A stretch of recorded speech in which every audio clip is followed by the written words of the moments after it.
조선의 10월입니다. 환희로운 경축의 밤입니다. 이 시각 저 멀리 조국방선 하늘 땅 바다 초소에 미도운 장병들과 도시와 마을들, 굴지의 공장들과 협동벌, 탄광들과 광산, 어촌들과 교정들에서도 이 나라 천만 아들 딸들이 경건히 우러르며 마음 달려오는 여기 수도의 경축광장입니다. 영광과 자긍 넘치는 위대한 밤 10월 명절의 밤이거니 우리 얼마나 간과한 경난들을 이기며 여기까지 왔던가. 더듬어 볼수록 추억 뜨겁고 새겨 볼수록 한없는 긍지의 가슴 부풀어 이 밤에로 달려온 길들을 돌이켜 봅니다. 역사의 한 시각이 한나라 한민족의 장래를 결정하기도 합니다.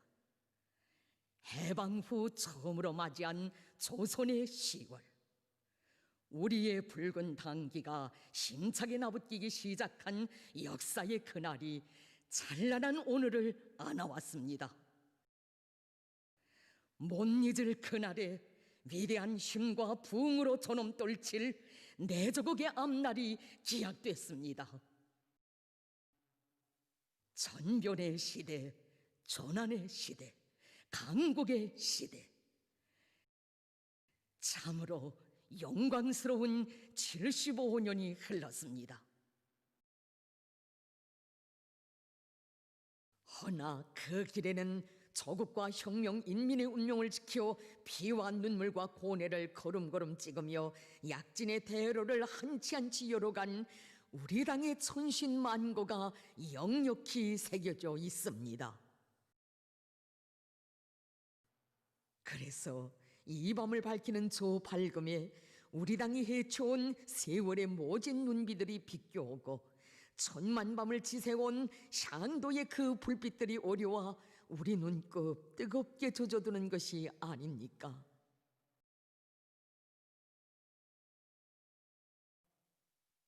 지셀 줄 모르는 열정의 밤은 위대한 힘으로 더 높이 솟구쳐 오를 내 조국의 찬란한 아침을 부르고 있습니다.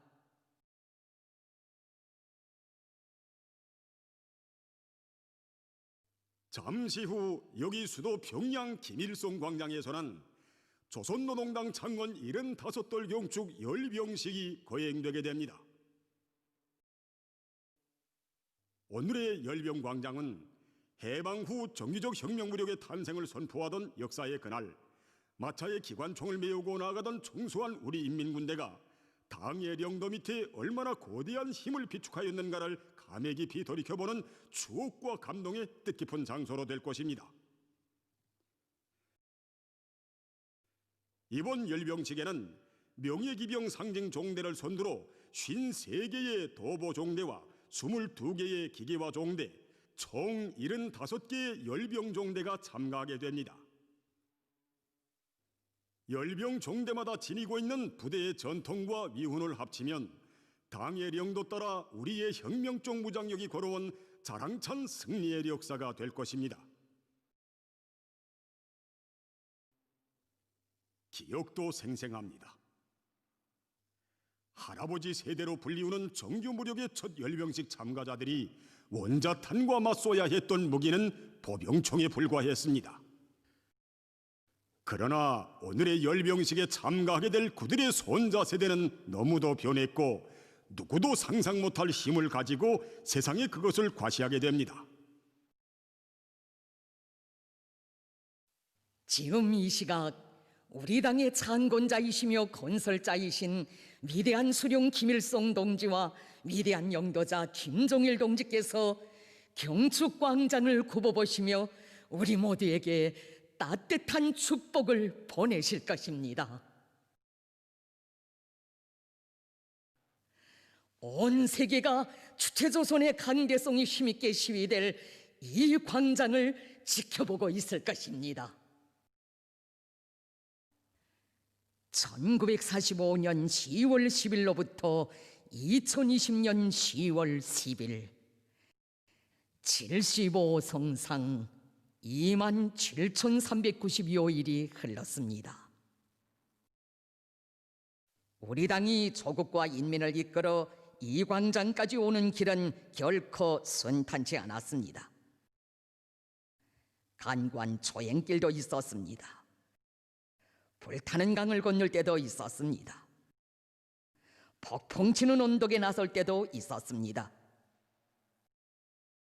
어찌하여 우리 당이 참기 어려운 고난 속에서도 정때 많은 억색에 들어줘야 했고 형언할 수 없는 도전 광풍에 부닥치면서도 전쟁 억제력을 다지고 또 다져야 했습니까?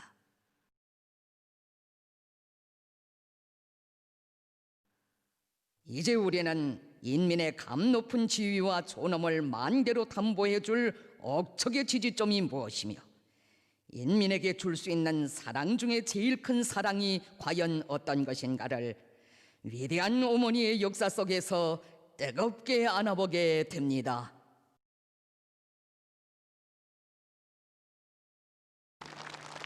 지금 관중들의 환호 속에 오늘의 열병식 조악을 맡은 국무위원회 연주단과 조선인민군 군악단이 광장에 입장하고 있습니다.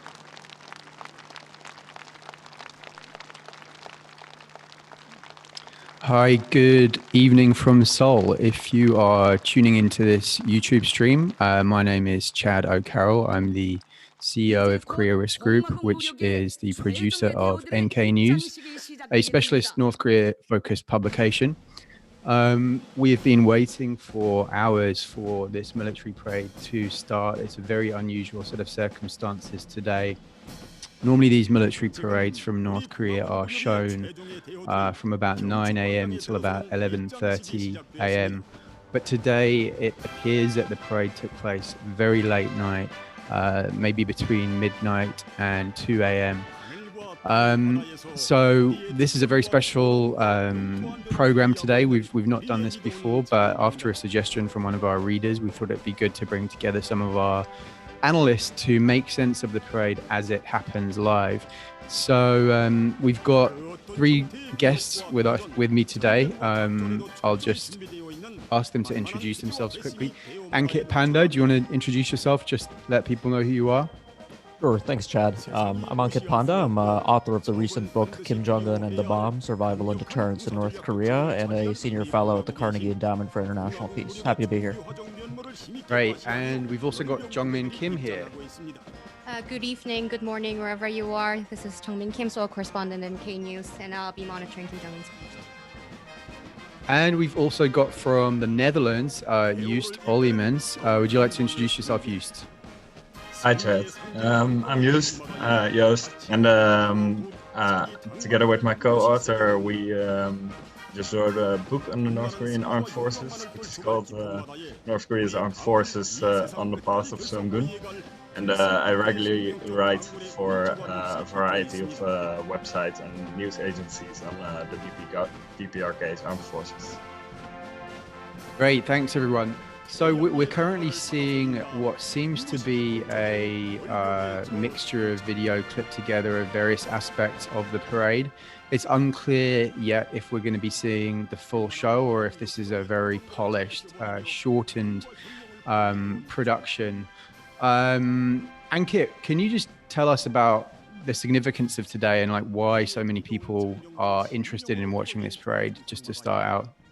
Sure. I mean, so we had a very good idea of what was happening with North Korea's nuclear forces in 2017, of course, when we were seeing strategic missile tests every couple of weeks, or at least what felt like every couple of weeks that year. And of course, the April 15th, 2017 military parade on Kim Il-sung's birthday, Day of the Sun, was unforgettable for a variety of reasons. I mean, it was the first time North Korea showed off as much as it had. We did get two parades since then, one in February 2018, which was also remarkable for including the Hwasong-15, their largest ever missile. And we got a much more modest parade in September 2018. While diplomacy was ongoing, North Korea effectively quote, denuclearized that parade. It basically showed off no systems that were nuclear capable. This is the first parade really since February 2018, when we're expecting to see updates on what they've been working for. So a good chance to display qualitative and quantitative progress and expanding not only their nuclear forces, but their conventional forces. So I think there'll be a lot to see here. Certainly already we can tell that this is something that they've taken care to present with a particular aesthetic, given that it is taking place at night and looks really unlike any other North Korean parade I've ever seen so far. Yeah, and so we were hearing from our sources in Pyongyang all through the day that they had heard fighter jets flying over Pyongyang sometime between 1 and 2 a.m. Sounds of heavy tanks, equipment moving around. And this also follows back on Tuesday earlier this week. We had similar reports that 3-4 a.m. people were woken up in the community of foreigners living in Pyongyang with the sounds of very loud noises of military equipment moving around. Joost, can you just give us some insight? Are parades at night common in the military world? And like, what do you think would motivate the North Koreans to parade at night? I think they're not particularly common in the military world. I mean, your purpose is to show off whatever equipment you have and showcase it to the general public as well. Well, most people ordinarily wouldn't show up at night, of course. But in a country like North Korea, that's no problem, since you can just order most of your population to attend. But in the DPRK, we have had some parades in the past, like very small military defilades where just the vehicles were passing through quickly, but also massive torchlight parades, which were more civilian in nature.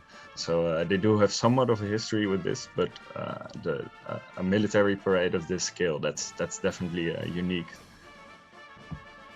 Yeah, it's definitely strange. We have just heard from inside North Korea that at around 6:30 tonight, noises of fireworks could be heard, which could be related to the torch parades, which you mentioned earlier. We saw photos several weeks ago of large numbers of youth and children rehearsing for torch parades in Kim Il-sung Square in the center of the town.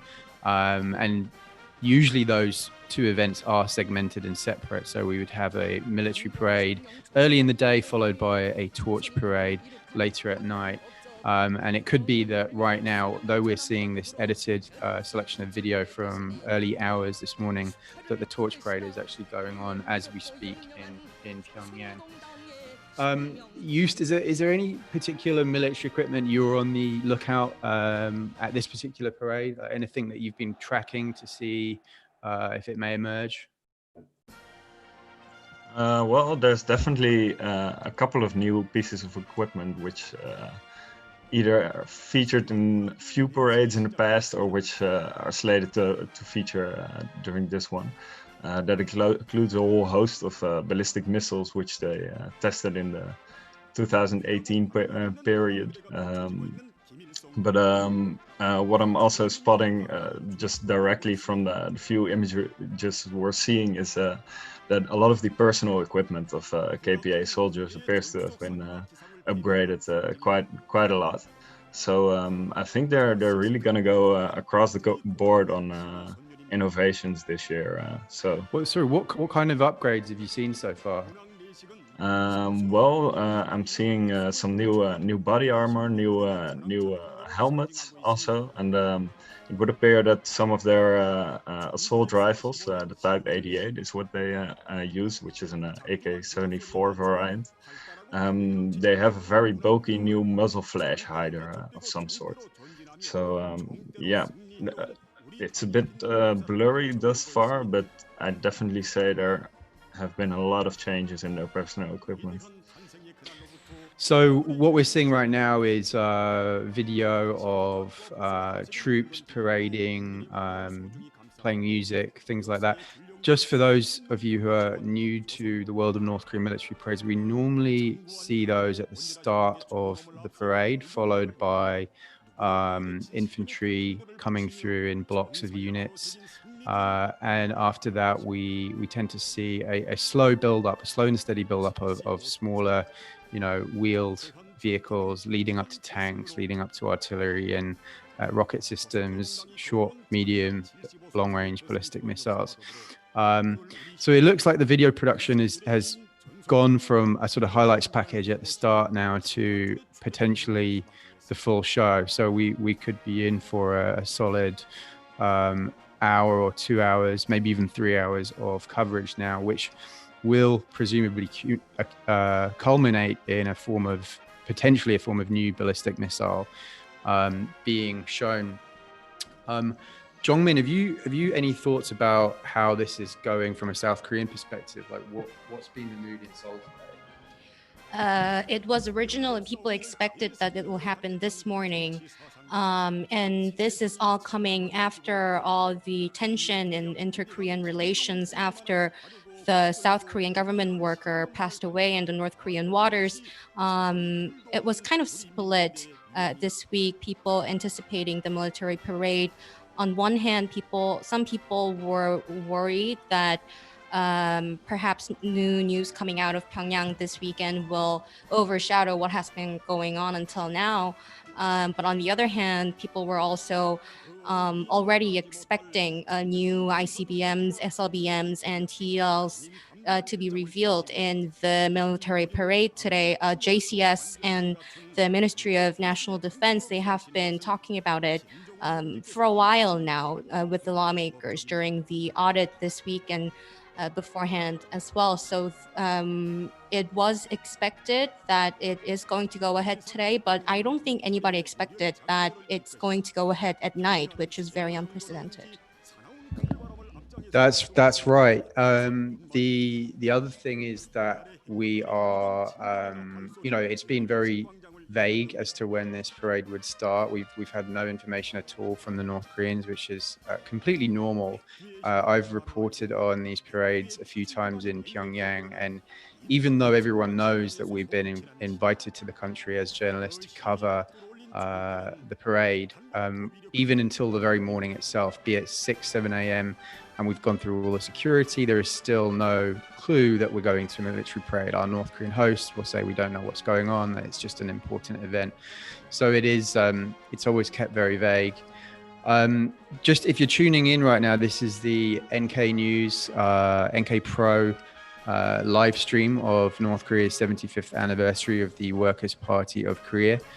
We are a specialist North Korea website focusing on North Korea. Been doing it for about 10 years now, and I'm very happy to be joined by some of my colleagues right now. Ankit Panda, who's calling in from New York City very, very early in the morning. We've got Joost Olimans from the Netherlands, who's a author of a recent book on North Korea's military, and Jongmin Kim, who is a Seoul correspondent for NK News. So Ankit, you've been watching North Korea's WMD program for a while. Like, what would you say is the sort of biggest, or how significant would you say it is? Is it a real threat to the United States right now, or is that threat still far away? Well, threats you can make sense of as capabilities plus attention, and the capabilities that North Korea has demonstrated, particularly in 2017 when it conducted 3 flight tests of intercontinental range ballistic missiles, 2 Hwasong-14s and 1 Hwasong-15 in November 2017, North Korea showed that it could deliver a nuclear weapon to the U.S. homeland, and that was a significant milestone. So that capability, I think, was something manifestly and qualitatively new that year. So at this point, what the North Koreans can show us is qualitative refinements to that capability. So better ICBMs, larger ICBMs capable of carrying multiple warheads, multiple reentry vehicles, or they could demonstrate the refinement of their nuclear strike capability in theater in Northeast Asia. They have a wide range of systems that are designed specifically to hold U.S. military bases in East Asia, including in Korea and in Japan at risk. So we may learn more about those systems. Something I'm looking for in particular is evidence of quantitative growth, which, pre-parade satellite imagery suggests that the North Koreans are going to parade more transporter reactor launchers, or TELs, that's the launch vehicles for ballistic missiles. They're going to parade more than they ever have before. So that, I think, will be an interesting evolution of the threat from North Korea, since we'll make discussions about things like preemption, deterrence in the United States, South Korea and Japan are very different. It matters if North Korea has 4 to 6 ICBMs versus if they have, let's say, 10 plus, 15 plus today. I am seeing from the YouTube comments, I'm seeing some questions whether or not this is live or if this was pre-recorded. To me, it seems it was pre-recorded and edited, and there were intelligence sources telling South Korean military earlier that it seems it went ahead last night. Yeah, that's right. All our sources, like you can see the time there, midnight. That's the fireworks parade that we heard about from people in Pyongyang. So clearly, this was done last night. It's not live, but we're just seeing here comes Kim Jong-un in a Western-style suit. That's interesting because we haven't seen him in a Western-style suit in the parade most recently. But my colleague Jungmin is requesting I be quiet for a moment while we just listen into what the North Korean hosts are saying.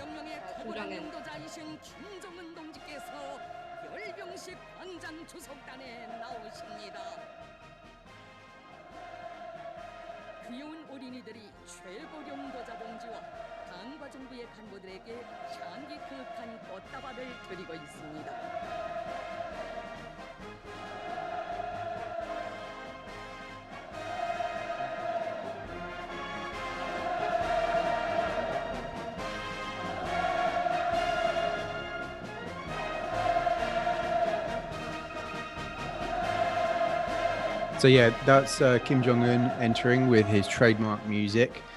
You can hear all the crowd shouting applause for him.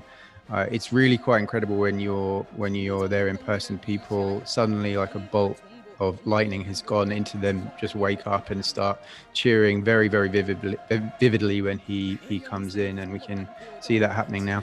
Another thing I should point out, so the parade stand, the observing area that Kim Jong-un is on right now, this is a new structure. The parade viewing stand for the last 10 plus military parades has been torn down earlier this year in a very elaborate, you can see marble there behind him. It looks like they've built a very elaborate new facility for him to talk. I'm going to shut up now while Kim introduces himself.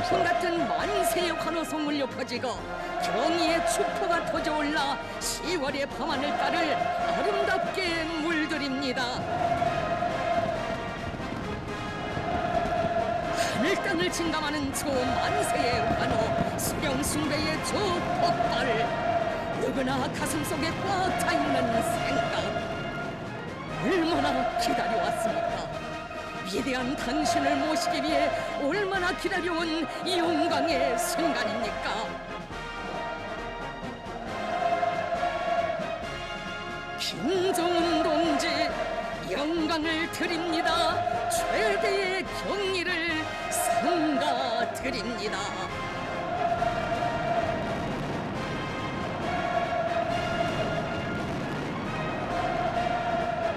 10월의 밤하늘가를 붉게 물들이며 터져오르는 저 척포, 천지를 침감하는 만세의 환호.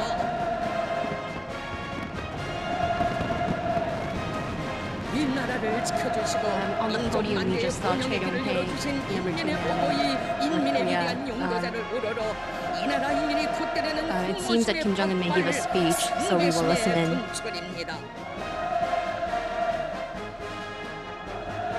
창제적인 예주와 비범한 용도로 우리 당을 태양의 조남으로 빛나는 주체의 혁명적 당, 인민의 삶과 행복과 미래를 지켜주는 어머니 당으로 강화 발전시키시고. Another interesting observation, you can see no masks being worn by any of the attendees in this parade, nor the military. It suggests there's a lot of confidence in North Korea right now about the COVID situation. I'm going to be quiet again. It looks like Kim's about to speak. We will, when Kim delivers his speech, we're going to keep quiet, and then we'll give you a quick summary from Jungmin, who will be translating and just give you an insight into what he's saying. 조선노동당 중앙연회 정치국 상무위원회 위원이며 당중앙군사위원회 부위원장이며 당중앙연회 부위원장인 리병철 동지, 조선노동당 중앙연회 정치국 상무위원회 위원이며 조선민주주의인민공화국 내각총리인 김덕훈 동지, 조선노동당 중앙연회 정치국 상무위원회 위원이며 조선민주주의인민공화국 공무위원회 부위원장이며 당중앙연회 부위원장인 박봉주 동지가 주석단에 자리 잡았습니다. 김재령 동지, 리일한 동지, 최희 동지, 박태덕 동지, 김용철 동지를 비롯한 당중앙 지도기관 성원들이 주석단에 나왔습니다. 박정천 동지, 김수길 동지, 김종관 동지를 비롯한 군부의 지휘 성원들이 주석단에 나왔습니다. 당과 정부, 군부에서 오랜 기간 사업한 로 간부들이 초대석에 자리 잡았습니다. 초대석에는 조선노동당 장군 75돌 경축 대표들이 자리 잡고 있었습니다.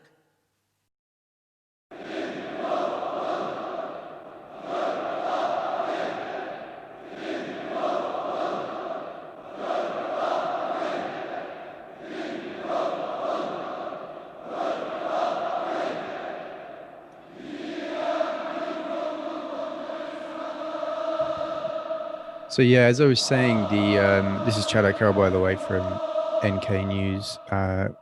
You can see no one is wearing any mask, and this really does seem to suggest that the country is very confident that it is indeed COVID-free. There's been a lot of question marks as to whether there could be coronavirus in North Korea, but as one precaution, almost 2 months before this parade started taking place, the North completely tightened its existing shutdown of the country.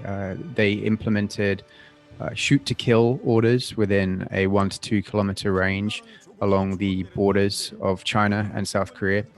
And as some of you will know, there was a recent evidence of this in the sense that a South Korean who was trying to allegedly defect to North Korea by swimming was shot several hours after he arrived in North Korea and killed. These are all thought to be part of North Korea's very intensive efforts to keep coronavirus out of the country before this parade.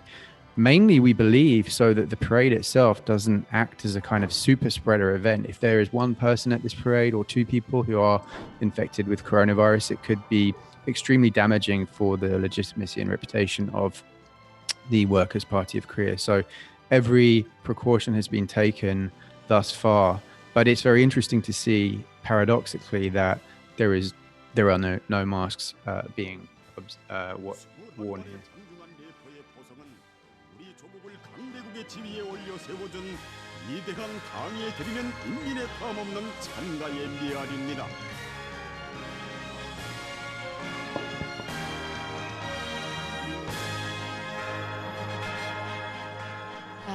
When the officials were being introduced by KCTV just moments ago, you could see how some of the officials that recently rose to stardom, such as Ri Byung-chul. Speech is starting. 국가 무력의 최고 영도자 김정은 동지께서 연설하시겠습니다.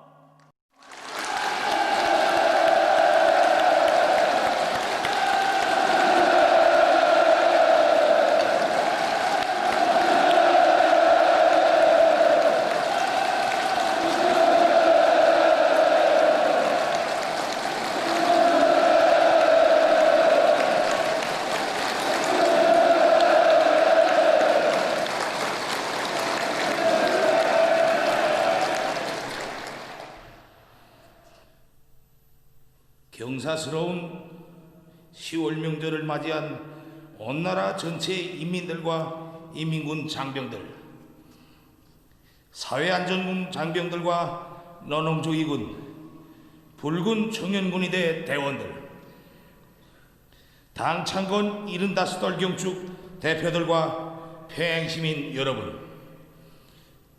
영광스러운 10월 명절 열병식에 참가한 열병부대 지휘관 전투원 동무들, 친애하는 동지들, 영광스러운 우리 당 창건절이 왔습니다. 위대한 영광의 밤을 맞이했습니다. 왜서인지 유례없이 간고했던 이해에 맞는 당 창건절은 이 영광의 밤이 드디어 왔다는 사실만으로도 너무도 감격스럽습니다. 위대한 우리 당 창건 75을 맞으며 나는 조선노동당 중앙위원회를 대표하여 오늘의 10월 명절을 크나큰 영광과 긍지로 빛내인 모든 분들에게 중심으로 되는 축하의 인사를 드립니다.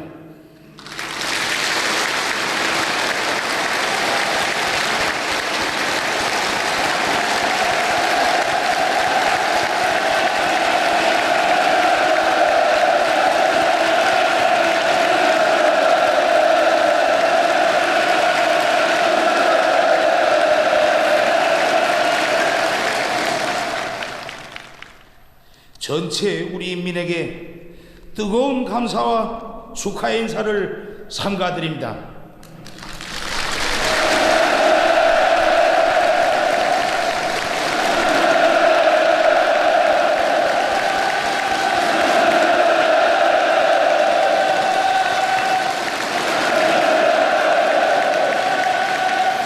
동지들, 위대한 명절의 이 밤 수도의 거리들과 여기 영광의 광장은 이렇듯 환희롭고 기쁨과 긍지로 설레이지만 오늘의 이 영광의 순간이 지금 전국 각지의 수많은 당원 동지들과 노동계급들, 우리 혁명군대 장병들이 보이지 않는 노력과 헌신에 의해 지켜지고 있다는 것을 우리 잊지 말아야 합니다.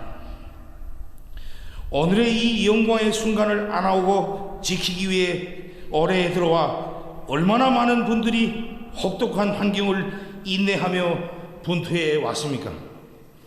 우리가 얼마나 많은 도전들을 이겨내며 여기까지 왔습니까? 특히 올해 예상치 않게 맞닿은 방역전선과 자연재해 복구전선에서 우리 인민군 장병들이 발휘한 애국적이고 영웅적인 헌신은 누구든 감사의 눈물 없이는 대할 수 없는 것들입니다. 조국보위, 인민보위, 혁명보위가 인민군대의 마땅한 본연의 임무라고는 하겠지만 우리 장병들의 고생이 너무도 컸습니다. 너무도 많은 것을 맡아 안고 고생도 많은 우리 장병들입니다. 그래서 너무도 미안하고 이 영광의 밤에 그들 모두와 함께 있지 못한 것이 마음이 아픕니다. 바로 지금 이 시각에도 수많은 우리 군대 장병들이 영광의 이 김일성 광장에 오지 못하고 국가의 안전과 인민의 안녕을 지켜 방역 전초선과 재복구 전선에서 용감히 싸우고 있습니다. 우리 군대는 이처럼 적대 세력들의 군사적 위협뿐만 아니라 방역과 자연과의 투쟁과 같은 돌발적인 위협에도 국가 방위의 주체로서 자기 임무를 훌륭히 수행하고 있습니다. 우리 국가와 인민에 대한 그들의 열렬한 중요심에 최대의 경의를 드리며 전군의 모든 장병들에게 뜨거운 감사를 보냅니다.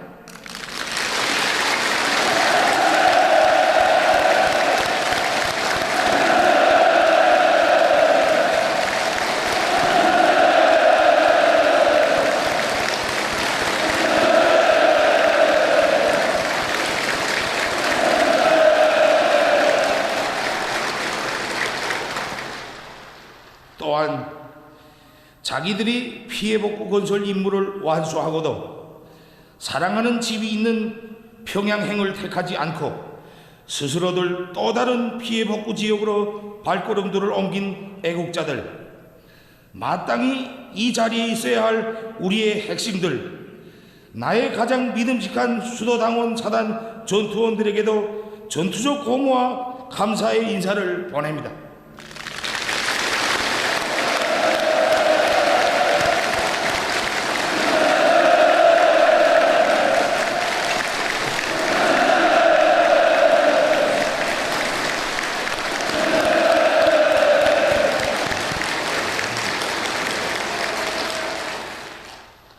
그리고 전국의 모든 근로자들에게 전투적 인사와 감사를 보냅니다.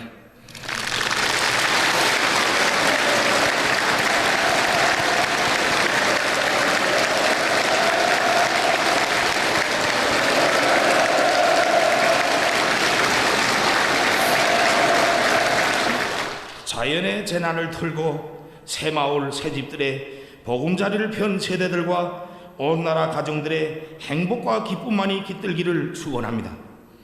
우리 어린이들에게 언제나 푸른 꿈이 펼쳐지기를 바랍니다. 이 자리를 빌어 지금 이 시각도 악성 비루스에 의한 병화와 싸우고 있는 전 세계의 모든 이들에게 따뜻한 위로의 마음을 보내며 진심으로 마음속 깊이 모든 사람들의 건강이 제발 지켜지고 행복과 웃음이 지켜지기를 간절히 바랍니다. 사랑하는 남녘의 동포들에게도 따뜻한 이 마음을 정히 보내며 하루빨리 이 보건 위기가 극복되고 북과 남이 다시 두 손을 마주 잡는 날이 찾아오기를 기원합니다. 동지들, 오늘 우리 모두는 일심전력하여 마련한 값진 성과와 노력적 열매들을 안고 10월의 경축광장에 모였습니다. 우리가 여기에 오기까지는 정말 쉽지 않았습니다. 간고한 투쟁의 연속이었고 수없이 많은 경난들을 이겨내야 했습니다. 지나온 우리 당의 75성상이 다 그러하였지만 특별히 올해는 정초부터 하루하루 한 걸음 한 걸음이 예상치 않았던 엄청난 도전과 장애로 하여 참으로 간구하고 힘겨웠습니다. 우리는 그 모든 것을 용감히 이겨내고 자랑스럽고 떳떳한 마음으로 뜻깊은 이 자리에 섰습니다. 세인이 경탄할 이 화폭 자체가 우리를 괴롭히고 막아나섰던 온갖 재앙들이 제압되고 우리가 내세웠던 정의로운 투쟁 목표들이 빛나게 달성되었음을 보여주고 있습니다. 친애하는 동지들, 오늘 우리는 우리 당의 75번째 생일을 성대히 맞이하고 있습니다. 세상에는 우리처럼 자기 당의 생일을 전체 인민이 기쁨의 명절로 대경사의 날로 성대히 경축하는 나라는 없습니다. 온 나라의 마음이 뜨겁게 굽이치는 이처럼 벅차고 환희로운 밤 이 자리에 서고 보니 전체 인민에게 무슨 말씀부터 드렸으면 좋을지 모르겠습니다.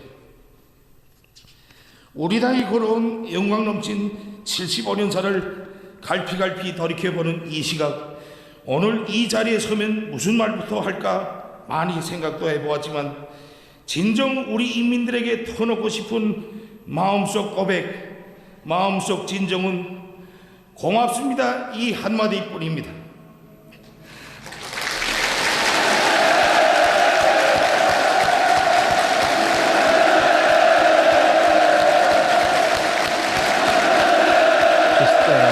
We're going to be providing some food very emotional, facing difficult times, realizing that the soldiers of North Korea have been working very, very hard on various projects. We're going to go back to him right now. 정말 고맙습니다.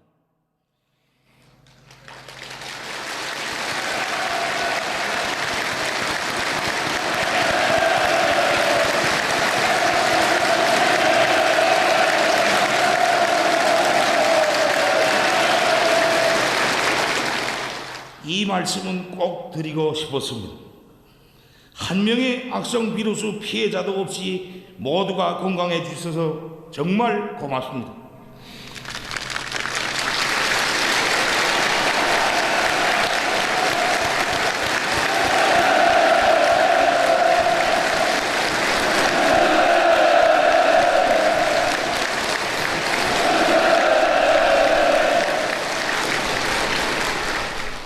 세상을 무섭게 휩쓸고 있는 몹쓸 전염병으로부터 이 나라의 모든 이들을 끝끝내 지켜냈다는 이 사실, 우리 당이 응당마땅히 해야 할 일이었고 응당한 성과라 해야겠지만도 왜서인지 지켜냈다는 이 감격의 기쁨에 눈앞이 흐려지고 모두가 건강하신 모습을 배우니 고맙습니다 이 말밖에 할 말을 더 찾을 수가 없습니다.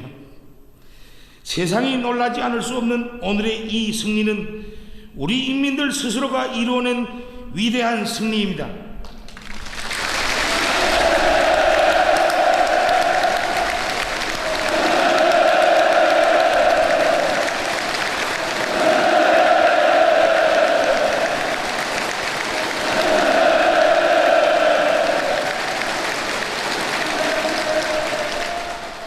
우리 당에 있어서 인민들 한 사람 한 사람의 생명은 그 무엇보다 소중하며 전체 인민이 건재하고 건강해야 당도 있고 국가도 있고 이 땅의 모든 것이 다 있습니다. 그런데 이 세계에는 귀중한 우리 인민의 삶을 위협하고 해치려는 불안정한 요소가 너무나도 많습니다. 그래서 사실 연초부터 세계적인 보건위기가 도래하고 주변 상황도 좋지 않아 고민도 컸고 두려움도 컸습니다. 허나 우리 인민은 억척같이 뻗치고 일어나 당과 국가가 취하는 조치들을 절대적으로 지지하고 따라주며 자신들의 운명을 완강히 지켜냈을 뿐 아니라 활기 넘친 모습으로 모진 고난과 시련을 강하게 이겨냈습니다. 서로서로 걱정해주고 위해주고 감싸 안아주는 아름다운 인민, 이런 인민이 높은 애국심과 고도의 자각성을 가지고 서로 협력하며 살아가는 사회주의가 아니었다면 무서운 재앙을 막아내지 못하였을 것입니다.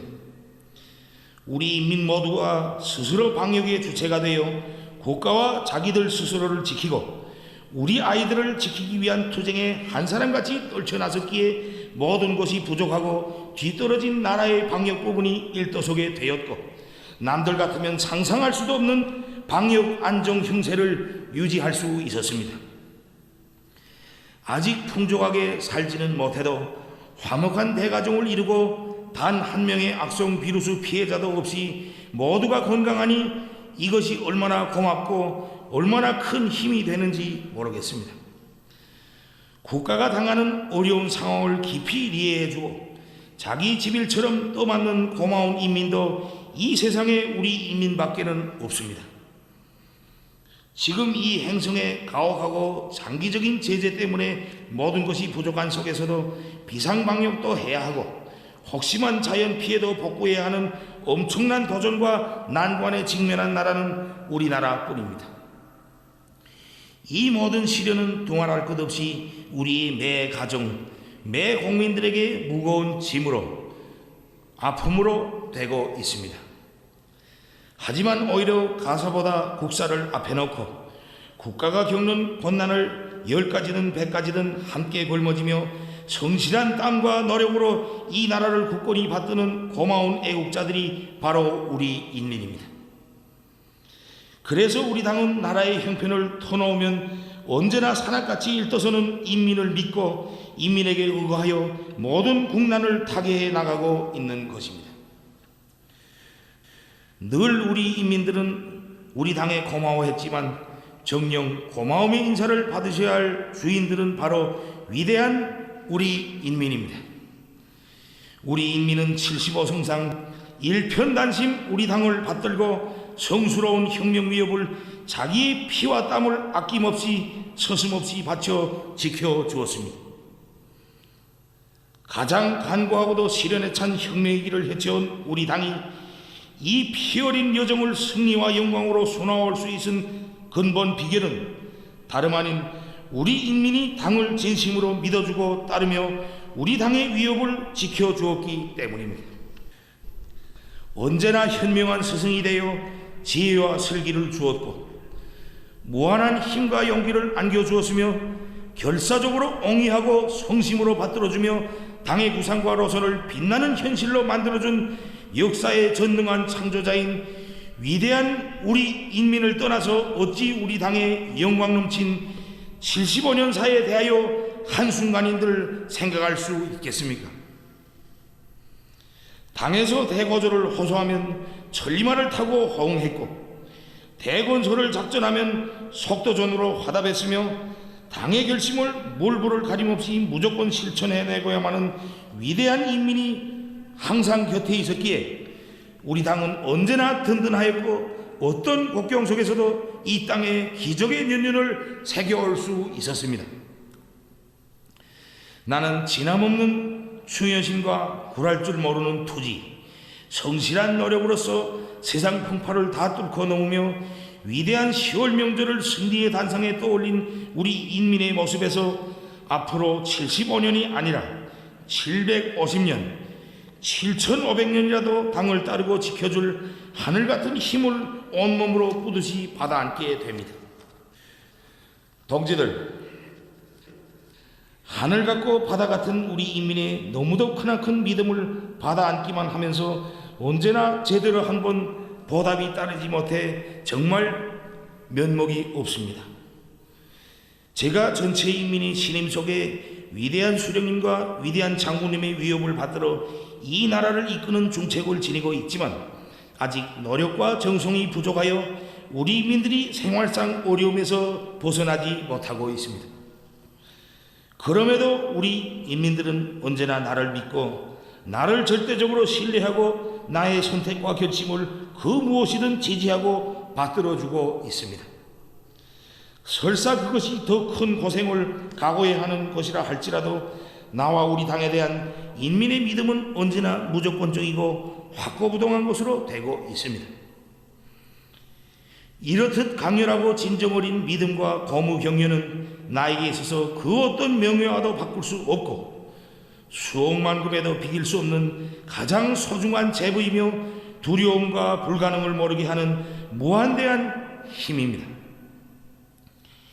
이 세상 그 누구도 바랄 수 없는 최대의 신임이 있기에 나는 멸사복무의 사명감과 의지를 가다듬으며 무수한 도전들을 주저없이 맞받아 나갈 수 있었고 전쟁까지 각오해야 하는 결사전에도 나설 수 있었으며 사상 초유의 대재앙에도 강력히 대처할 수 있었습니다. 이런 훌륭한 우리 인민을 섬기고 모시고 투쟁하는 것을 무상의 영광으로 간직하겠습니다. 나는 우리 인민의 하늘 같은 믿음을 지키는 길에 설사 몸이 찢기고 부서진다 해도 그 믿음만은 목숨까지 바쳐서라도 무조건 지킬 것이고 그 믿음에 끝까지 충실할 것을 다시 한번 이 자리에서 엄숙히 확언합니다.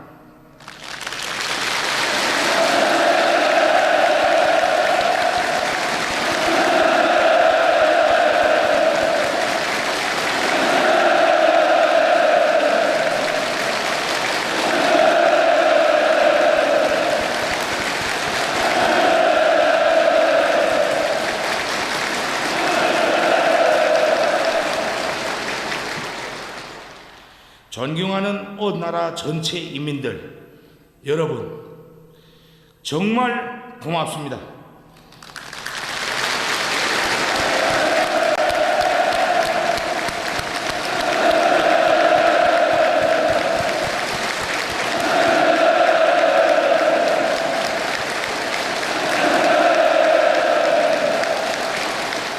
우리 수령님과 장군님의 마음까지 합쳐 온 나라 전체 인민들에게 경건한 마음으로 고마움에 차넘치는 진정 정중히 삼가 올립니다.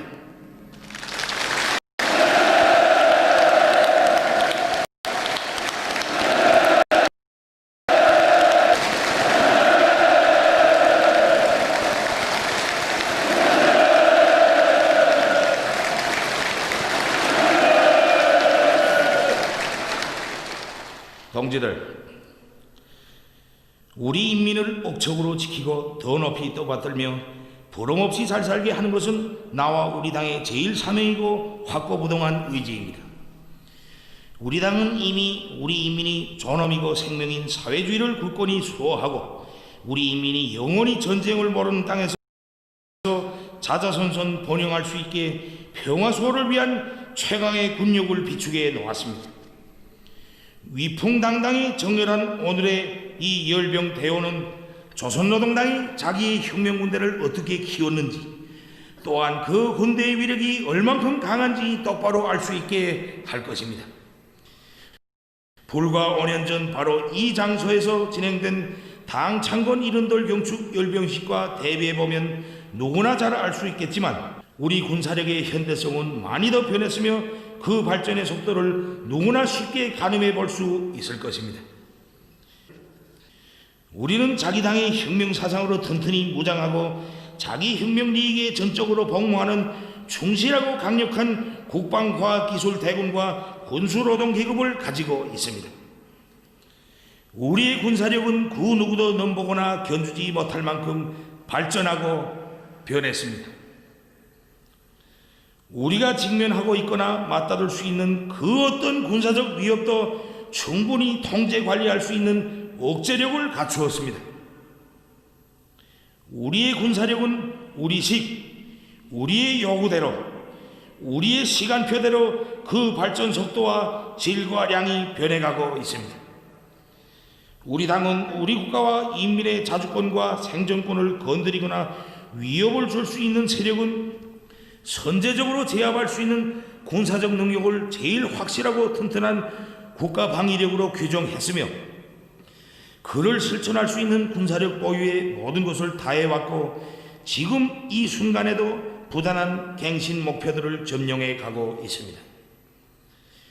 우리는 적대 세력들에 의해 지속적으로 가중되는 핵 위협을 포괄하는 모든 위험한 시도들과 위협적 행동들을 억제하고 통제 관리하기 위하여 자의적 정당 방위 수단으로서의 전쟁 억제력을 계속 강화해 나갈 것입니다.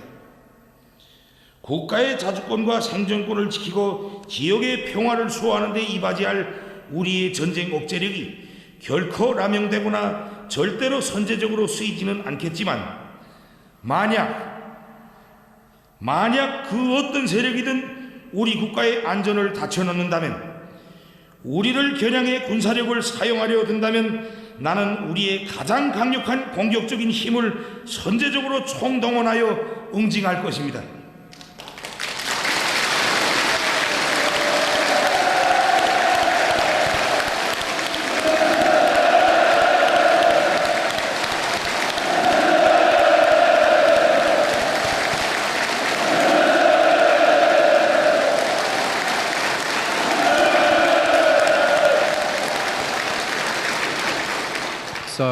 나는 우리의 군사력이 그 누구를 겨냥하게 되는 것을 절대로 원치 않습니다. 우리는 그 누구를 겨냥해서 우리의 전쟁 억제력을 키우는 것이 아님을 분명히 합니다. 우리 스스로를 지키자고 키우는 것뿐입니다. 만약 힘이 없다면 두 주먹을 부러지고도 흐르는 눈물과 피만 닦아야 할 것입니다. 우리 당은 강력한 군사력으로 나라의 주권과 우리 영토의 믿음직한 안전을 보장하며 국가와 인민의 영원한 안녕과 평화와 미래를 수호해 나갈 것입니다. 동지들, 조선노동당의 혁명사상으로 무장하고 조국과 인민에게 무한히 중요하며 우리 인민의 힘과 넋이 있던 강력한 최신 무기들로 장비한 혁명 무력이 있기에 그 어떤 침략 세력도 절대로 신성한 우리 국가를 넘볼 수 없으며 조선인민의 앞길을 감히 막지 못합니다. 이제 남은 것은 우리 인민이 더는 고생을 모르고 유족하고 문명한 생활을 마음껏 누리게 하는 것입니다. 우리 당은 인민들의 복리를 증진시키고 더 많은 혜택을 안겨줄 우월한 정책과 시책들을 변함없이 실시하고 끊임없이 늘려나갈 것이며 인민들이 꿈속에서도 그려보는 부흥번영의 리상사회를 최대로 앞당겨 올 것입니다. 지금까지 우리 당은 혹독한 고난 속에서 인민들과 생사운명을 같이 하면서 그리고 우리 인민의 단결된 힘을 체득하는 과정을 통하여 앞으로 우리가 무엇을 해야 하는가에 대하여 잘 알게 되었습니다. 조선노동당 제8차 대회는 그 실현을 위한 방략과 구체적인 목표를 제시하게 될 것이며 인민의 행복을 마련해 나가는 우리 당의 투쟁은 이제 새로운 단계로 이행하게 될 것입니다. 우리가 일떠설수록 온갖 반동 세력들이 더 기승을 부리고 예상치 않았던 난관들도 닥쳐들 수 있지만 이때까지 우리가 겪은 시련에 비하면 아무것도 아니며 우리에게는 그 모든 것을 격파할 힘이 있고 자신심이 있습니다. 장구한 투쟁 노정에서 다져진 당과 인민 대중의 일심 단결이 있고 우리 사회주의가 키워내고 마련한 인재 역량과 자립에 미쳐는 분명 우리의 전진을 주동하고 가속하는 강력한 힘으로 작용할 것입니다. 남들이 겪어보지 못한 무수한 고난과 시련의 고비들을 넘어오면서 남들이 엄두도 낼 수 없는 모든 것을 다 해낸 우리 당과 인민은 더 큰 용기와 신심, 비상한 열정과 각오를 가지고 새로운 발전과 번영회로의 진군을 시작할 것입니다.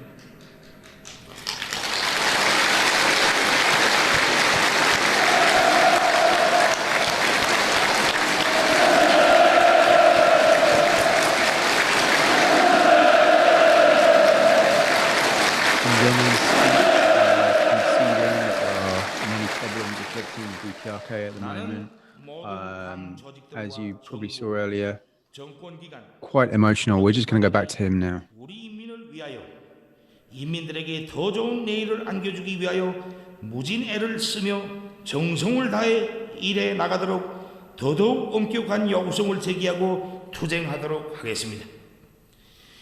우리 인민의 리상은 위대하며 그 리상이 실현될 날은 꼭 옵니다. 위대한 그 리상을 실현함에 총력을 다해 나감으로써 사회주의 건설의 더 높은 목표를 점령해 나가는 길에서 누구나 체감할 수 있는 혁신과 발전, 실질적인 변화를 이룩하도록 하겠습니다. 동지들, 우리는 강해졌으며 시련 속에서 더욱 강해지고 있습니다. 시간은 우리 편에 있습니다. 모두 다 사회주의 휴양한 미래를 향하여 새로운 승리를 쟁취하기 위하여 힘차게 싸워 나갑시다.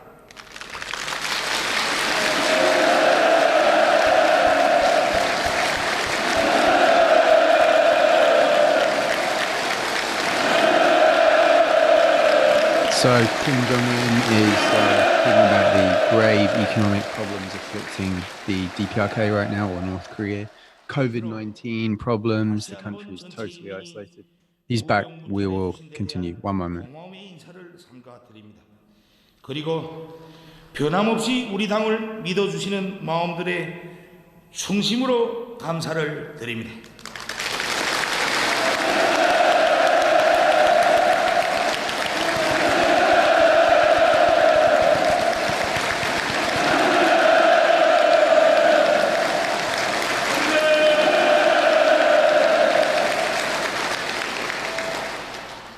위대한 우리 인민 만세! Saying North Koreans should live forever. Manse.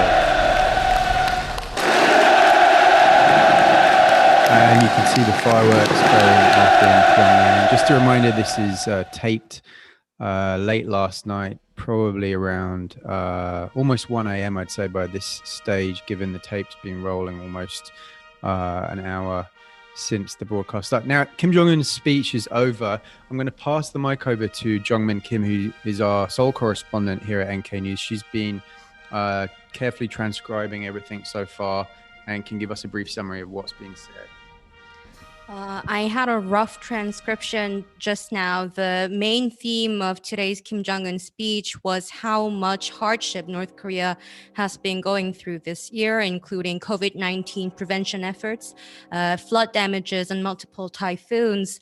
And they also mentioned sanctions, that amid all this, because of sanctions, their economy suffered and their people suffered. But that Kim Jong-un and the Workers' Party of Korea will work hard to bring the quote-unquote ideal society for the North Korean people. That's Ri Chun-hee.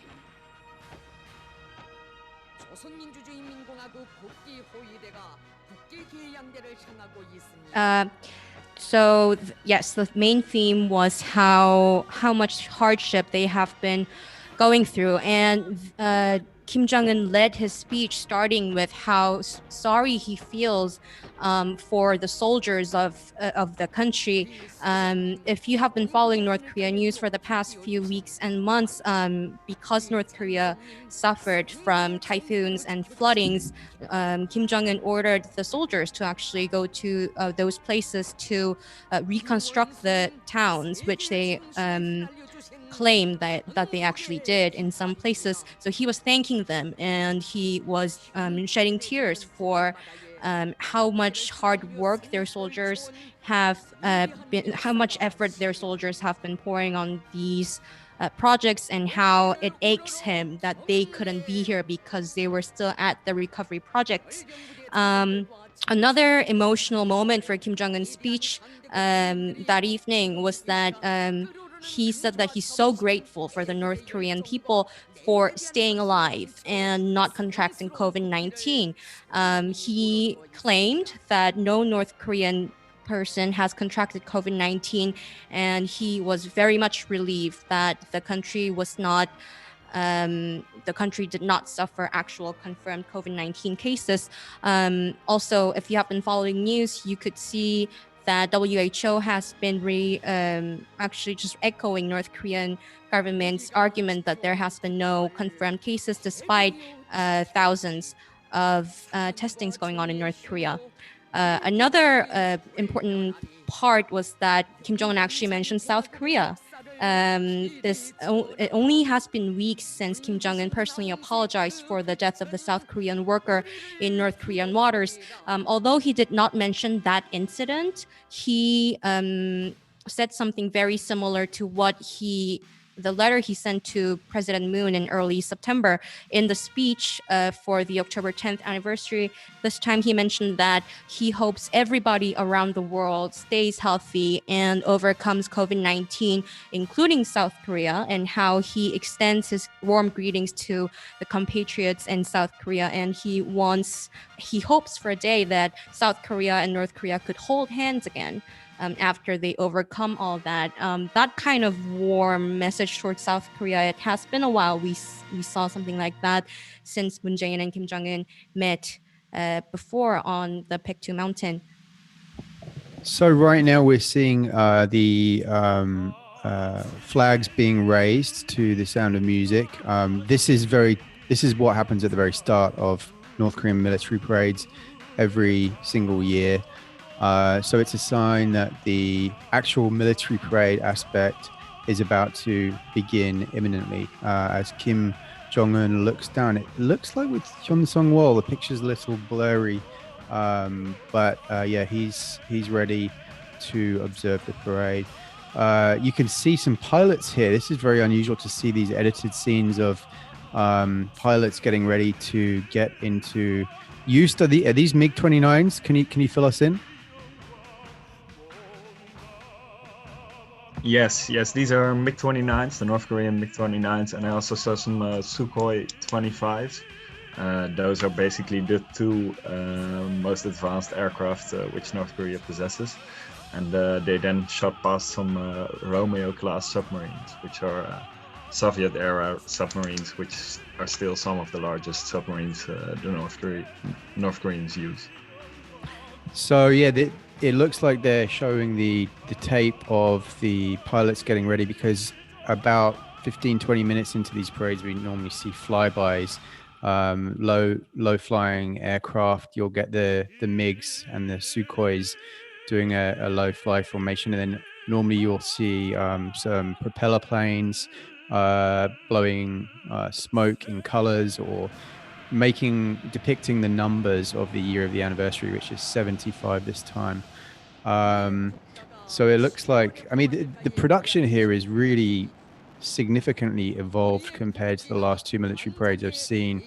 Not just the way the square has been renovated and is being lit in a much brighter fashion than we've ever seen, but also the cinematography. It almost seems like this has been done with a kind of Hollywood style in mind. Ankit, have you any thoughts on how this is going to be going down in DC with viewers perhaps like Trump who might be tuning in?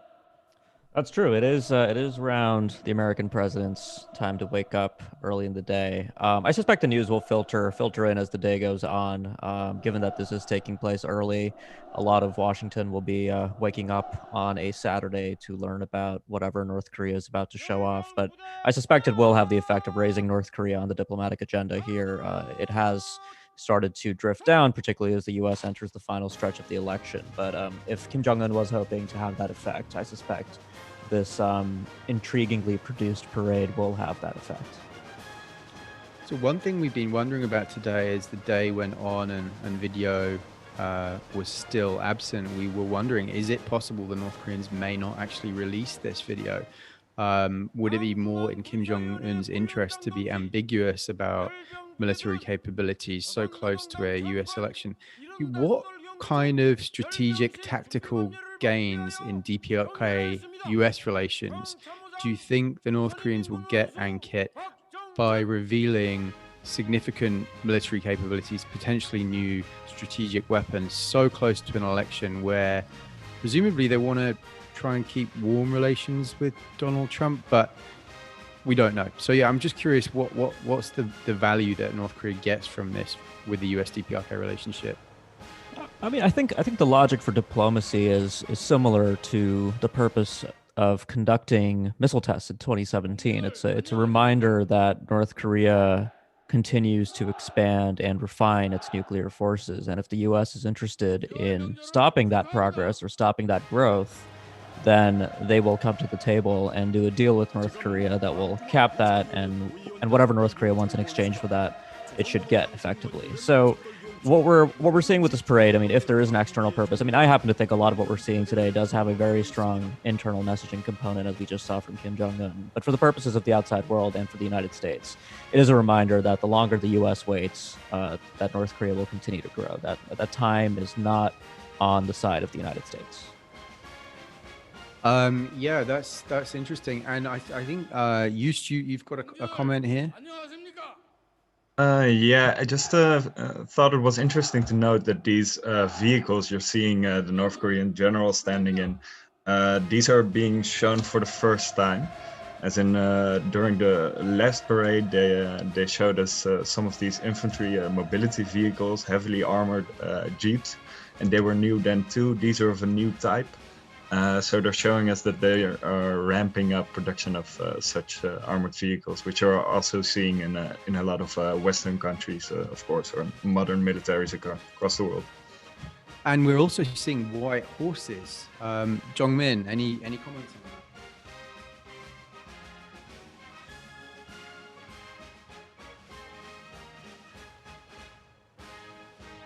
Horses, which showed up in the trade data, and maybe that points to how they were actually using that for the military parade. We are not sure as of now if they used those horses before. Anybody who can comment on that? Yeah, I've not seen the white horses, I believe, in the military parades before, so that does look like it could be a new development.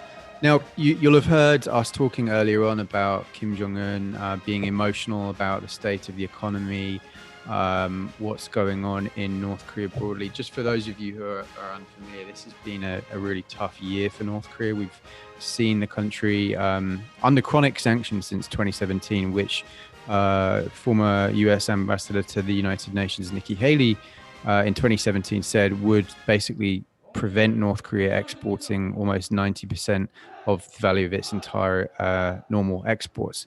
On top of that, we have the COVID outbreak, which is stopping all transport, cargo, to a large extent, in and out of the country. That's having a huge impact on North Korea's economy. We know that's effectively stopped the Chinese tourism industry, which just a couple of years ago, in fact, last year we estimated around between 300 to 600,000 Chinese tourists a year.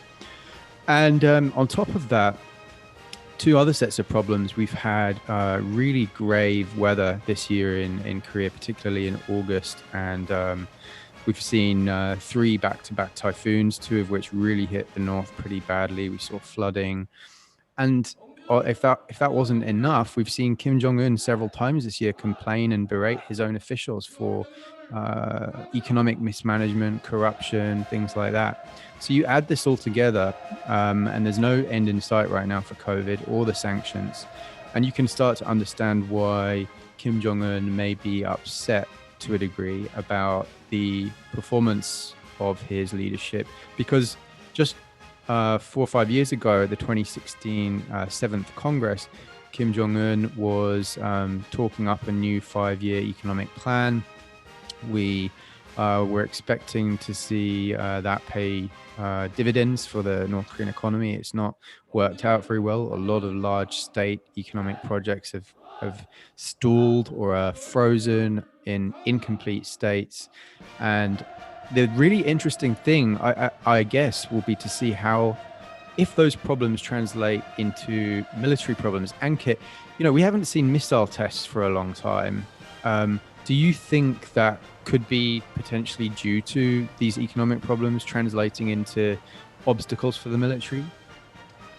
Not necessarily. They simply might not be in a position where the developmental advantages are worthwhile with testing right now.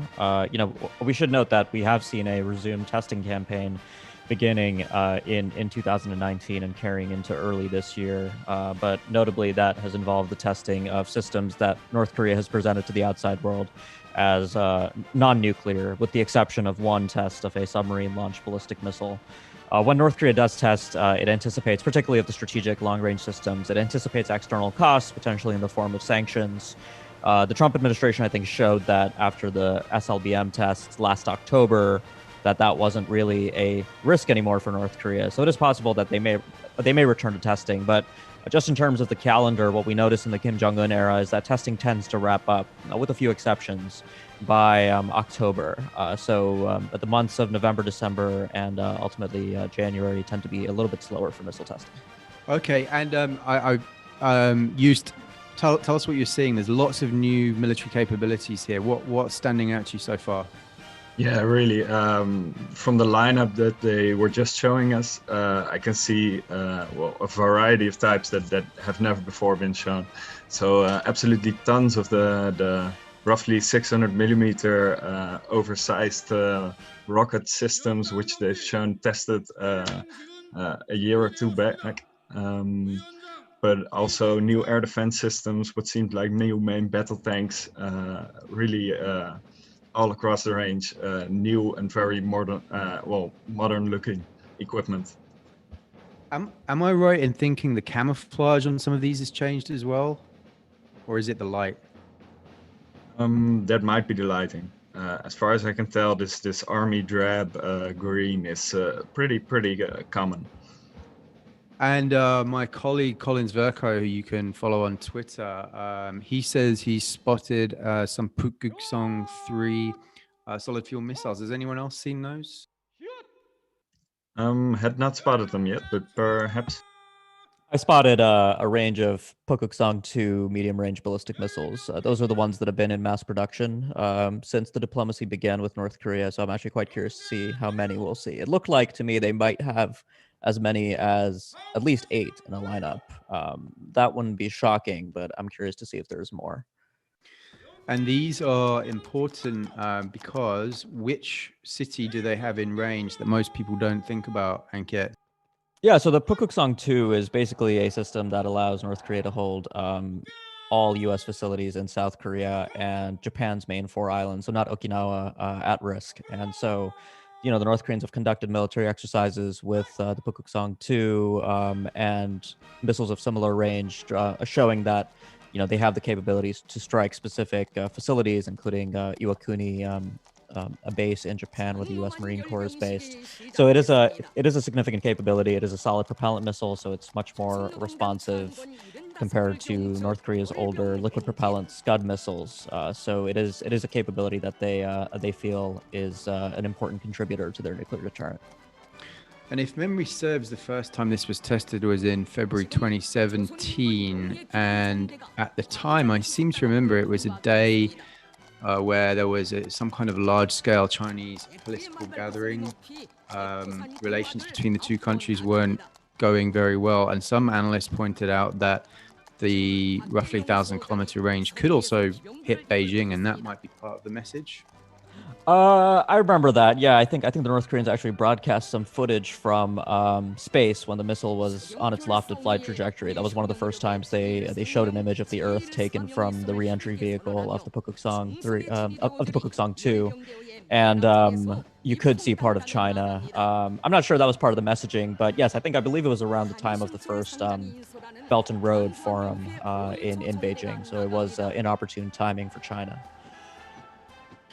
Yeah, I seem to remember some other tests that year which took place on the dates of Chinese political gatherings. I think one was something relating to leaders in Africa. I was in Beijing at the time, and I remember Tiananmen Square was closed off in anticipation of this gathering, and we got to the airport the day after the test, and I remember reading on the plane back to Seoul, I think it was People's Daily, and there was zero coverage whatsoever of this North Korean missile test that had clashed on the exact same day as this political gathering in Beijing. So yeah, those were the days when relations between China and North Korea not so good.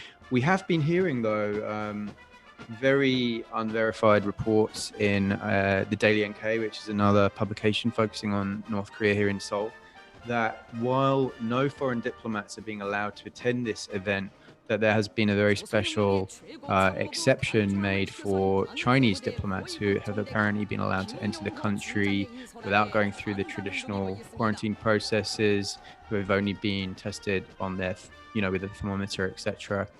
As I said, it's completely unverified. All of our sources have not been able to confirm this, but if true, it would be reflective of a really warming relationship that we've seen between China and North Korea since the outbreak of diplomacy in January 2018. You'll remember in 2017 there was a lot of tension around the peninsula, and when January kicked off in 2018, the first place Kim Jong-un went to visit was China, to visit Xi Jinping. I think he was there for his actual birthday around January 8th, 2018. And that all culminated in President Xi Jinping visiting Pyongyang in June last year, which was a really very significant visit with lots of pomp and splendor. And the relationship has sort of been evolving ever since. Jongmin, you've told us a little bit about the South-North relationship. How would you describe it at the moment? In general, well, we should remember that there was a very important escalation of tensions in June when they blew up the Inter-Korean Liaison Office. After that, although Kim Jong-un suspended military actions against South Korea, which was, by the way, it seemed like Kim Yo-jong's project, it was pretty quiet for a few months. But then just last month, a few weeks ago, because of the shooting and killing incident in the North Korean waters, it almost escalated again. But right afterwards, because the United Front Department, which is in charge of South Korea affairs in North Korea, they explained their version of the story. Although it was a little bit different, it involved some apologies in South Korea just day after they issued very strongly worded statement. They reverted back to saying that they take Kim Jong-un's apology sincerely. After that, it was just some domestic nitty-gritty fights inside South Korea, whether or not the South Korean military acted fast enough when the South Korean government worker somehow floated into the North Korean waters, and it's still contested if he was indeed defecting to North Korea or not, as the North Korean side did not explain that part of the story. While I have the mic, let me explain just a little bit what Kim Jong-un in his speech mentioned about military power. We are seeing all these soldiers marching and weaponries in the military parade right now. And Kim Jong-un's logic for arranging all this is that he wants to show the people and the world that for the past 5 years, since the 70th anniversary military parade, how much they have developed and how much modernized their weaponry has they come, and he directly said that if you quote unquote, if you compare it to the 70th anniversary military parade, you will clearly see. So this is definitely something meant for the outside world to see as well. Another interesting thing that he mentioned about military power is that North Korea currently has the deterrent to control and manage any and all military threats that North Korea is facing.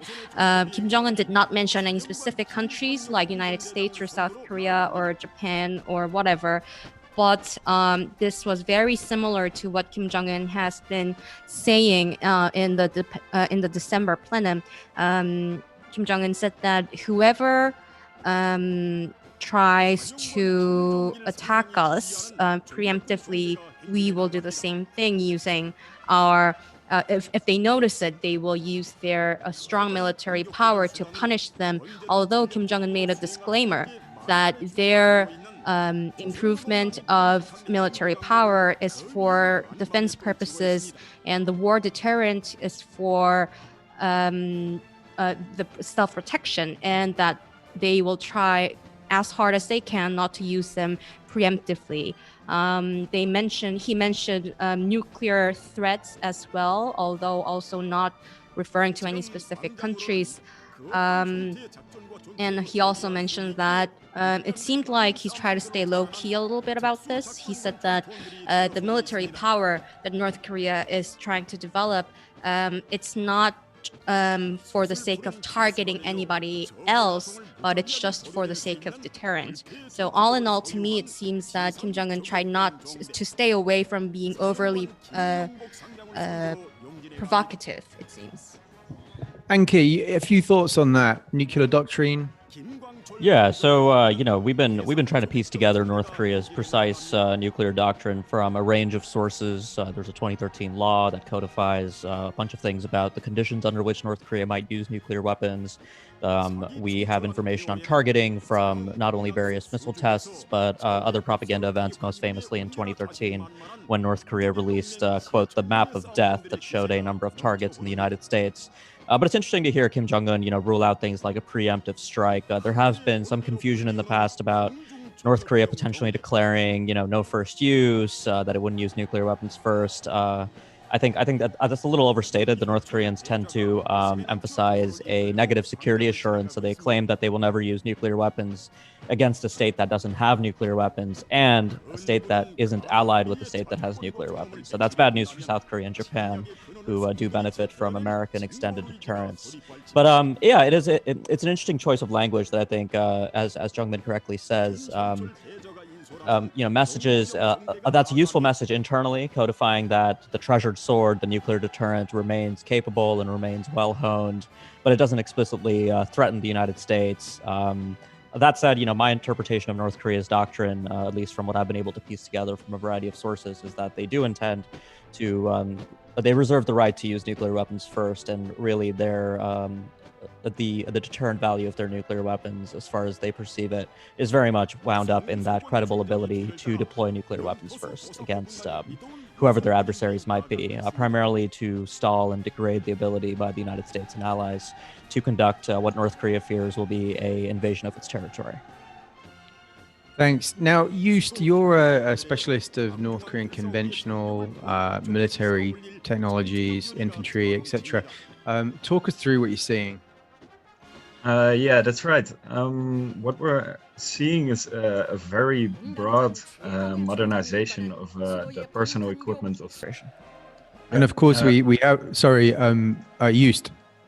Oh yeah, sorry. I just want to interject to mention that these would be presumably like the largest road mobile ICBMs. Of course, you have silo-based ICBMs, which range even far larger in size. But North Korean capabilities in that regard are extremely poorly understood. As far as we can tell, they probably don't operate on, but perhaps they do. But yeah, largest road mobile ICBMs, as far as I can tell at this point. Yeah, it might be anywhere. And the North Koreans have a unique tendency to, no country has deployed liquid propellant strategic missiles like North Korea has. Countries that deploy liquid propellant ICBMs tend to prefer them to remain in silos for ease of handling. but North Korea continues to show us that they keep going larger and larger. So I would say the two big takeaways are this new strategic weapon that we saw at the end of the parade, and the Pukguksong 4A implying continued solid propellant progress. Those are the two that really stood out to me for at least as far as the strategic forces are concerned. Now, I've got a few more questions for you both, and Jongmin, my colleague sitting next to me. But just a reminder for those of you tuning in, we are watching the end credits right now. This is an NK News remix, if you will, of the parade with live commentary from NK Pro contributors, including Ankit Panda and Joost Ollemans of Oryx, both of whom will be providing text-based analysis for NK Pro within the next 24 hours, really breaking down everything we have seen. And Jongmin Kim, as I said, is my colleague who's been here, our Seoul correspondent, sharing translations and views from South Korea. And on that, I just want to go back to you, Ankit. We did see 2 engine tests in December last year. Tell us about the length of the engine burn time and what that might mean for these new Hwasong 16 ICBMs. I don't know what we will call them, but what's your sense on that? Yes, I mean, first of all, presumably this would be the Hwasong 16. It certainly bears many of the characteristics of the Hwasong 12, Hwasong 14, Hwasong 15 design aesthetic. Appears to be based on the Hwasong 15. So we did see, shortly before Kim Jong-un at his speech at the 5th plenary of the 7th Central Committee of the Workers' Party made reference to a new strategic weapon. We saw 2 engine tests at the liquid propellant engine static test stand at Sohae, overseen by the Academy of National Defense Science of North Korea. No images were released, very little information was released, but both tests were described as important. One of the tests had a very long engine burn time, much longer than what would be necessary for a conventional stage in a liquid propellant ICBM. We had a few theories about why that might have been the case. There has been a big focus on reliability in North Korean language and talking about strategic forces. Not only does North Korea care about demonstrating certain capabilities, but it wants to signal that its deterrent is reliable. So it is possible that North Korea was testing the engine that is really at the foundation of these systems, the Soviet-derived RD-250 variant liquid propellant engine that they first tested in March 2017. They may have been testing that engine for a longer burn time to see if certain indigenously manufactured components were holding up to the task. It is also possible that they have introduced a all-new second stage, given that I do have questions about what engine is driving the potential second stage of this ICBM. There is a small possibility that North Korea could be using mixed stages with a solid propellant second stage. But again, this is very speculative. We need much closer analysis to make any kind of definitive assessment. But yes, I think this new strategic weapon and those engine tests very likely were related, given that it certainly was a liquid propellant test. North Korea does not conduct solid propellant engine tests at Sohae. And now we've just seen a new large liquid propellant system. So I think putting 2 and 2 together, those do appear to be related. Joost, if you were a military planner in South Korea or the United States, what would be concerning you most right now about what we've just seen? I think we've seen a lot of concerning developments on all fronts, really. The personal equipment of KPA soldiers, it just enhances their war fighting capability in general, and thus far the South Koreans could rely on an extensive advantage in this field. I think the North Koreans are trying to close this gap with body armor, etc. But those new long-range anti-tank systems, those can be extremely damaging. We've seen in recent conflicts that large ATGM capabilities translate into high armor losses on the other opposing side. Those new main battle tanks, we don't know how well their production of those is. That will probably need to ramp it up in the future. They could pose a threat to especially older generations of South Korean tanks, of which they have many. the anti-aircraft defense systems they've shown, that could be very concerning. It shows they actually do have the ability to introduce modern systems, whereas the consensus until now had been that well, at least their deployment of those is very limited, and their introduction of new capabilities is very limited. And of course, those tactical and strategic missile systems, they seem to be investing extremely high amounts of resources in those. So all those 600 millimeter rockets which we saw, which are capable of striking nearly the entirety of South Korea, those would all be a grave threat. And I just checked. I think you were correct in saying that the transporter erector launcher of those ICBMs, that they only received 6 of those from China. So that would indeed also indicate they finally mastered some indigenous production of large TELs. Really a pretty big industrial feat for a nation which is crippling. Has a economy that's been crippled by years of mismanagement and sanctions. Just on that, to give some listeners perspective, Dr. Andrei Lankov, a professor who lived in North Korea and is one of our regular contributors. I mean, he often likens North Korea's economy to that of Mozambique. They fall in a similar place in world rankings in terms of economic power. And I mean, that really goes to show how poor the country is, and yet it's somehow able to accomplish significant developments in a wide range of military areas, putting satellites into orbit, you name it. Jong-min, how do you think the South Korean president is going to be reacting to this today, given his drive for peace with North Korea at the Pyeongchang Winter Olympics just 2 years ago? I saw in a lot of the comments whether or not Moon Jae-in or Trump will take these development in North Korean weaponry as provocation. A lot of people were talking about October surprise and whether or not North Korea will make provocative movements before U.S. presidential election. But to Moon, I think, and actually to anybody, provocation, I think it depends on how they want to view it. So because Moon was continuing his pro-engagement movement despite everything that was going on, the military part of the parade itself wouldn't be that much of a glitch to whatever Moon Jae-in administration was pushing forward for. One thing that really struck my mind was when Kim Jong-un talked about South Korea very directly. It's been a long time since Kim Jong-un personally said anything very nice about South Korea. Since the failure of Hanoi summit, the relations soured between the two Koreas as well, and the escalation of tension. It led to the North Korean statements even talking about dropping out of inter-Korean agreements after losing faith in what South Korea can actually do. But today, Kim Jong-un actually directly mentioned that he is looking forward for that day when South Korea and North Korea can hold hands again. And that's a very symbolic message to Moon Jae-in administration, because they were actually holding hands on Baekdu, right?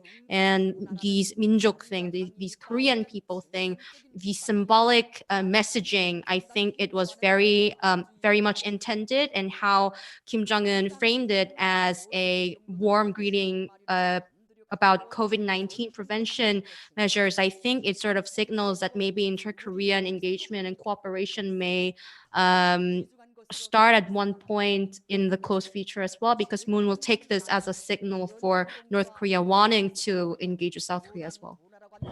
Yeah, and I mean, just personally speaking, I do think this is significant effort and show that we've just seen, and it is going to forcefully remind whoever will become the next president of the United States in November that this issue remains unresolved. And if it is left to the Barack Obama era policy of strategic patience, North Korea has showed us it has a playing card right now, which could result in very significant and worrying testing We've also heard, of course, in recent years, North Korea talking about testing into the Pacific Ocean, all those things. Any new US president, or if President Trump is reelected, will probably want to avoid.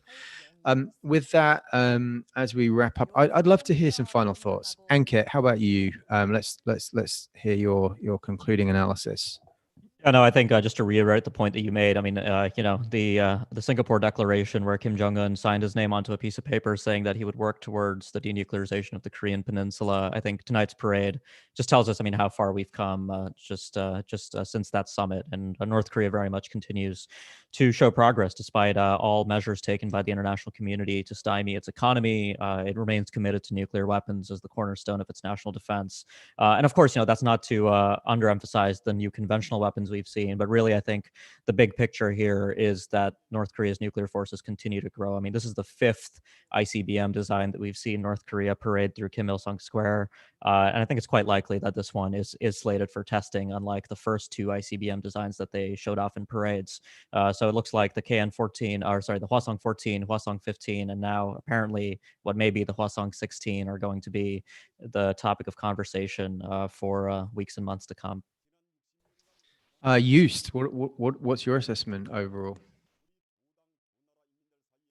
Another one of those North Korean parades that, from an analyst point of view, it leaves you stunned for a while.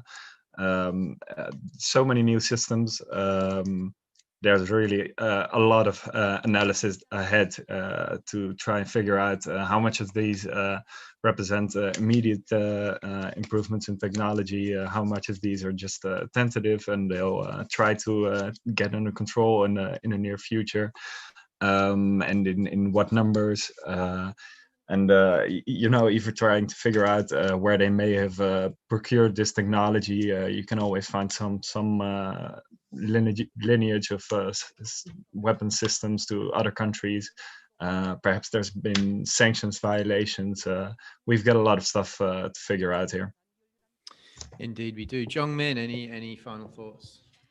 Overall, to me, it seemed that North Korea, Kim Jong-un especially, a lot of it was for domestic message.